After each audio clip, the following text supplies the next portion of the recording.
Hello Tiger sports fans, I'm Tyler Ritchie and this is Sports Talk. Today on Sports Talk, we're going to let you know what the Cedar Falls volleyball and football teams have been up to these past few weeks. First up, the Tigers volleyball squad has been rolling over their competition, adding on to two of the most impressive streaks in Iowa high school volleyball.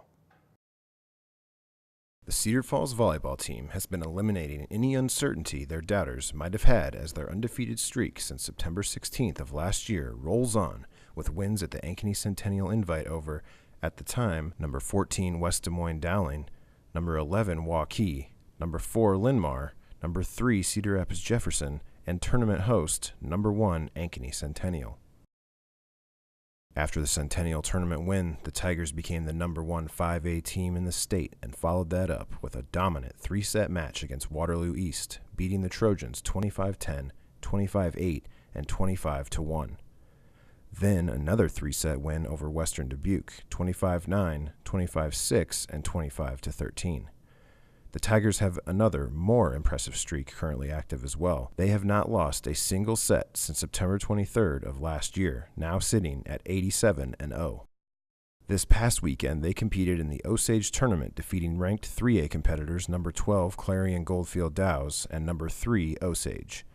Then, Class 2A's number 4 Dike New Hartford and Class 4A's number 7 Waverly Shellrock, on their way to the tournament title. On Tuesday, Acacia Brown and Dara Holstein each had 12 kills along with 32 assists from Emerson Green and 17 digs from Kirsten Graves in the defeat of Cedar Rapids Prairie 25-11, 25-9, and 25-11. In football news, the number 3 Tigers are still undefeated as they rolled past the Ankeny Hawks 28-7 to improve to 3-0. Right now, we'll show you a short recap of their first 3 games. Let's take a look. At the start of the year, the Cedar Falls football team was ranked number 5 and was looking to improve on last year's playoff run. They have gotten off to a great start so far as they have outscored their first 3 opponents 106-7. Week 1 was an away game against the Little Cyclones in Ames, and it was the Logan Wolf show all night as Logan scored on a 60-yard punt return, an 83-yard pass, a 37-yard pass, and a 9-yard pass, all from junior QB K.O. Losher to give Cedar Falls all of their touchdowns for the night. The last score of the night came in the form of a 43-yard field goal from senior kicker Matthew Cook.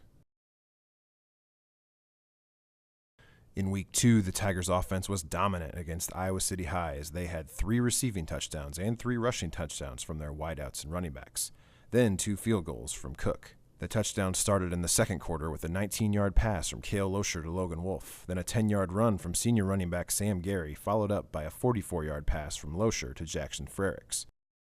The third quarter was more of the same, with Wolf catching a 20-yard touchdown and Gary getting his second rushing touchdown of the game. And then in the fourth, backup running back Bo Gross got his first varsity touchdown with an 8-yard run to end the game 47-0. This past week, the Tigers traveled to Ankeny to face the Hawks, and Ankeny did something no one else has done against Cedar Falls this year. They scored a touchdown. The scoring was not as prevalent as the week before, but still consistent once they got going, after a blocked punt by Jack Campbell. Bo Gross started the scoring on a couple of short runs. Jackson Gilbert got his first touchdown of the year on a 22-yard throw from K.O. Losher, and Logan Wolf also added to his touchdown total for the year on a 15-yard pass from Losher. The Tigers' defense has obviously been top-notch, allowing only 485 total yards, 168 rushing yards, and only a single touchdown.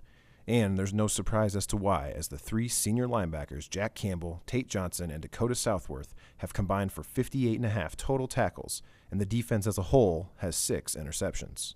If you want to see the volleyball team in person, they will be competing in the Waterloo West tournament on Saturday, September 15th, or you can watch them at home against Iowa City High on the 18th.